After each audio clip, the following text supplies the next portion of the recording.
Opera Browser is a fast and feature-rich web browser, known for its built-in VPN, ad blocker, and user-friendly design. Many people enjoy its performance and extra tools.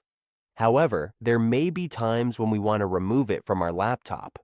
Whether we are switching to another browser, fixing performance problems, or freeing up storage space, properly uninstalling Opera makes sure it is completely removed from our system. Doing this the right way helps prevent leftover files and keeps our laptop organized and running well. The purpose of this video is to show how to safely and properly remove Opera Browser from our laptop. Uninstalling a program is not just deleting its shortcuts.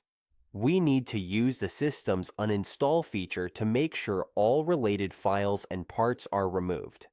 This guide will help us open the System App Management settings, find Opera in the list of installed programs, and finish the uninstallation process. By following these steps, we can avoid leftover data, keep our system working well, and keep our laptop clean and organized. First, we go to Settings. We can find Settings in the Start button. Click that, then click Settings. In Settings, go to Apps. Once in Apps, click Installed Apps and find Opera Browser. When we see Opera Browser, click the three dots and choose Uninstall. There is another way to uninstall Opera Browser. Go to Start again and search for Control Panel.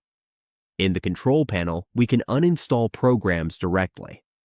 Look for Programs, and then click Uninstall a Program. Click this and find Opera Browser again. When we see Opera Browser, click and then click Uninstall. After we remove Opera Browser from our laptop, our system will have more free space and fewer unnecessary apps running in the background. If we want to use Opera again, we can easily reinstall the latest version from the official website. Regularly checking and removing programs we do not use is a good habit that keeps our device running smoothly. With Opera removed, our laptop is better organized and ready for any browser tools we want to use next.